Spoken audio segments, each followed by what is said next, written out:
again, and welcome to the Sports Box, where the only opinion that matters. You know, I'm not even surprised anymore, so I'm actually prepared for it every time. So. Shouldn't be. It's right here. I am Mike Galletta, a.k.a. Hampton Mike, the friggin' nut job that I always am. And here's my partner, Brian the Ranger. It's hard. Bringing you another great special that you're just going to talk about by water cooler every freaking day. Today it's Fan Friday, and we're going to give you our questions that fans write in and ask us our fantasy knowledge and how to win their leagues, and it's just getting too easy anymore. It's just really easy. And I just want to thank everybody. You know, we get a lot of great questions, and we appreciate the feedback, and keep it coming, because if we want to give you the content that you're looking for. We're still waiting for the question of the year to get this kicked ball by Mike Galletta. That's right, we got pictures. In AT&T Stadium. We got pictures of it. So, got a lot of good questions. We're going to start with Nick in Folsom. Nick asks, what do you think about the Packers' backfield going forward? With Eddie Lacy on IR and James Starks injured, averaging less than 2 yards per carry when he's playing, do you think newly acquired Niall Davis will become a factor, or will it be Ty Montgomery dominating the touches? I'm hoping they have it on the tryout so I can get in there and try it, because that backfield's a mess right now. Total mess. Jackson we saw last night for a little while. We didn't see Niall Davis until like late in the game. Well, he just showed up there. Yeah, their backfield total mess right now. And yet, guess what? He's a rookie, Jackson, I believe. He could get better. He's going to get some touches. I mean, they really don't have anybody to go to now. You know, Niall Davis, we'll see. I mean, it's his first game there. He just got traded, what, Tuesday? I think he was traded? Yeah, I mean, I just think I don't want to start any running back from the Green Bay Packers. No. I don't care who it is. I mean, now, the interesting part about that is a guy that's, you know, Ty Montgomery is a receiver. And he's getting, you know, running back carries and getting something there. What was interesting to me about the Bears game on Thursday night was that they actually tried to let Ty Montgomery run in from the 1 yard line. Now, he's not a big guy. I mean, usually guys that are running backs that do that are a little bit bigger. From my standpoint, I'm just staying as far away as possible. Yeah, and if I gotta start somebody, I guess I'll start Ty Montgomery because he doubles as a receiver and I can get something there. I'd use him more as a flex player if you're going to use him at all, instead of just a solid running back or receiver, because I don't think he's going to stay a running back long. I think they're going to try to get Niall Davis and Jackson going in there. So, but like you said, that backfield's a mess. And what's interesting is how will this affect Aaron Rodgers? Now, he was having a bit of a struggle to the year to start, and it's a fair question. Does the lack of a running game help Aaron because he has to throw more, or hurt him because the defense knows what's coming? It hurts him because they load the box up and they'll just let him throw it. I mean, they get concentrated on him throwing the ball because they know they have no running attack. Yeah. So why would you load up the box with a running attack when they don't have it? They just drop guys back and play. That's why guys weren't open last night. I think it's going to be interesting to see a guy like Randall Cobb right now because he gets a couple of rushes too. But for 3 quarters, they could not get to anybody. Any receiver wasn't open yesterday, and they started finding people open. So that's enough. Got similar questions from both Chris in Waterford and Kevin in Williamstown, so I'm going to just combine these here. What do you feel are good trade offers for Antonio Brown? Should I trade him to the highest bidder or hold on to him? It's kind of hard to say because what does he need? Does he need a running back? True. I mean, if you're going to say basic to basic, would you trade Ezekiel Elliott for Antonio Brown? Because that's pretty much what that's going to do. I mean, Antonio Brown's having a phenomenal year. See, here's the thing about that. I think it all depends what you hear about Roethlisberger, because I don't really... When Ben went down last year, Landry Jones was not that great of a quarterback for Brown. Brown carries a lot of name value, though. So if you have somebody in your league that really focuses on the big name players, I know Lee in Hamilton brings a point up to me every week about how players don't want to give up players in fantasy don't want to give up their big name guys. Yep. Antonio Brown to the right guy might get you quite a bit. Should you sell him? Yeah. I think everything's on what's happening with Ben Roethlisberger and his ability to play. If Ben's playing, Brown's the best player in football to have. But well, I think Ben's going to come back in 3 weeks minimum. You're not going to get him any less than that. 3's even a push.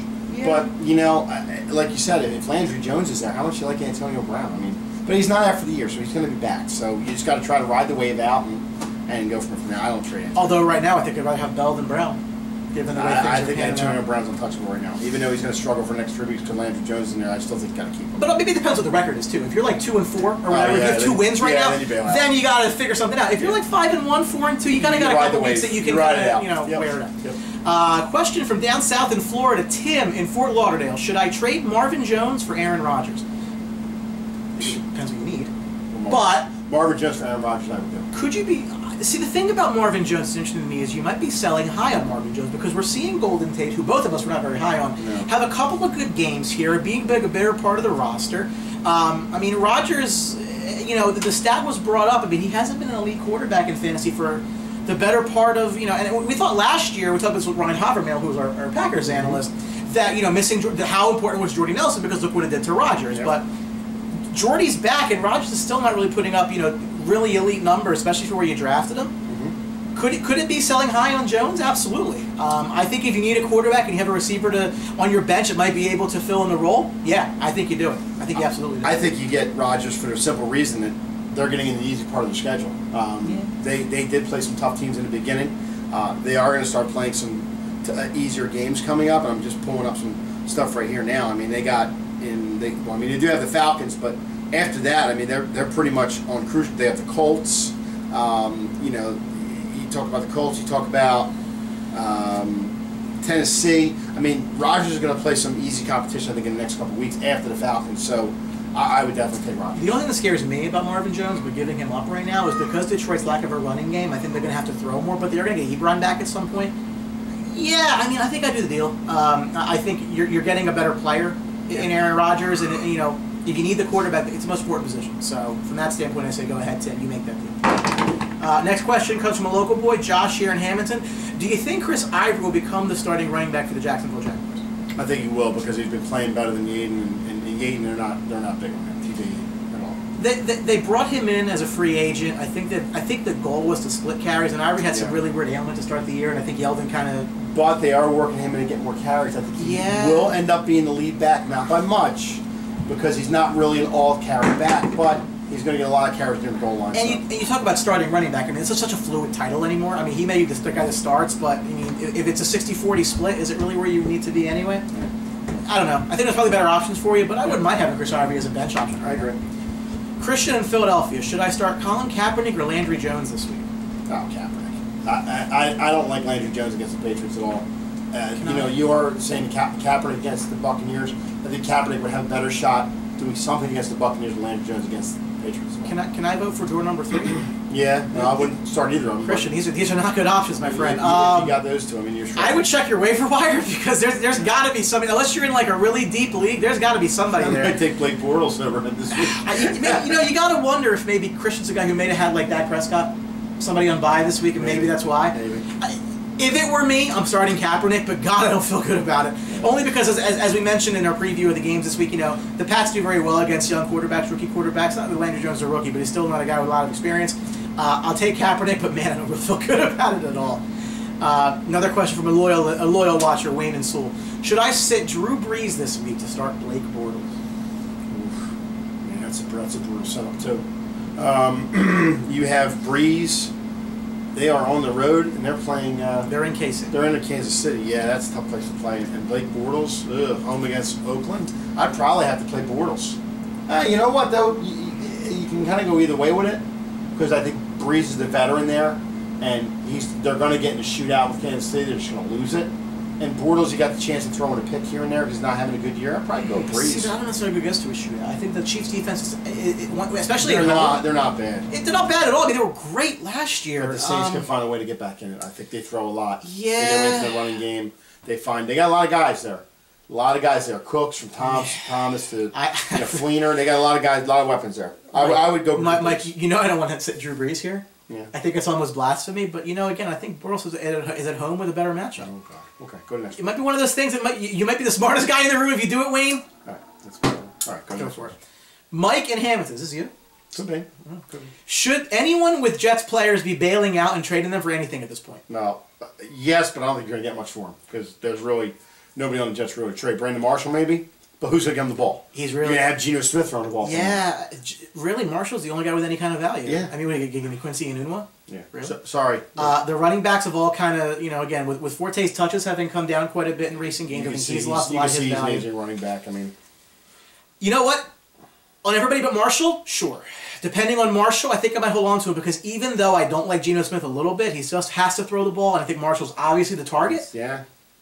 I concur. Yeah. Jeff in Baltimore. After Jordan Howard showing against Green Bay and Kadeem Carey running better, is it time to jump off the Jordan Howard train?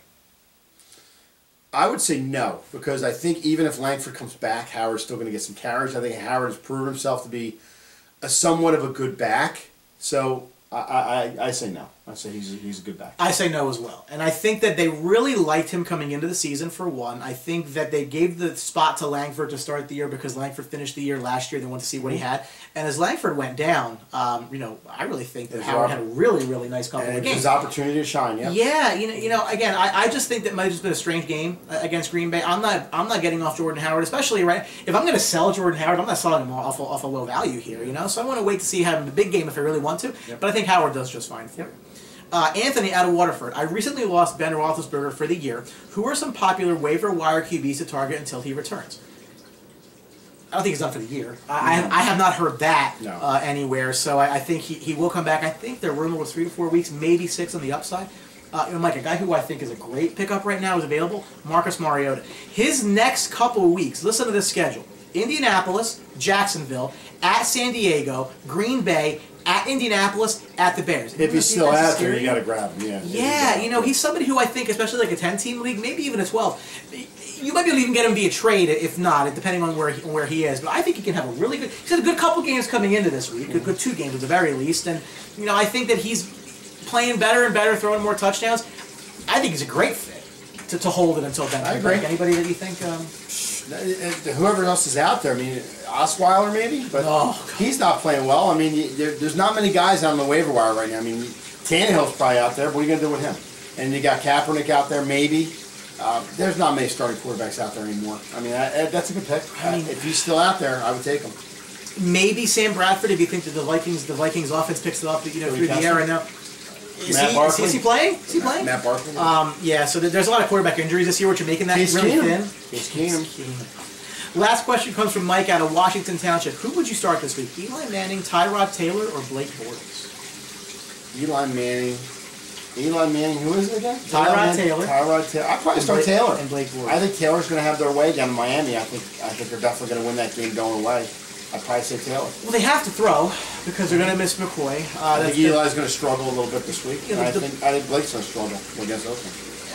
They're all not ideal options. No. That's why they're asking us.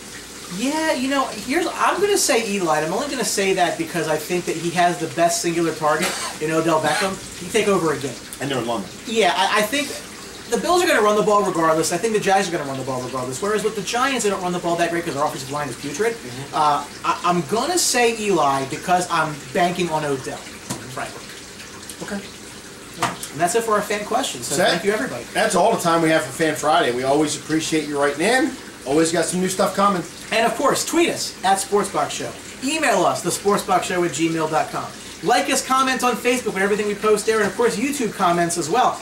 Listen, again, smoke signal, carrier pigeon. You want to do Morse code? Let us know. We'll set that thing up. However you want to contact us, we'll figure it out. That was very good. I like that. With Morse code, we'll bring it back. Yeah, I'll bring Morse code. Might as well. We got antiquated technology here anyway. What the hell? Only thing is, just please don't use your Samsung Note 7 to call us because for your safety. Yeah, that's why we're not taking sponsorship from them. They're begging us to sponsor them, but we're not doing it. So remember, at the Sports Box, the only opinion that matters.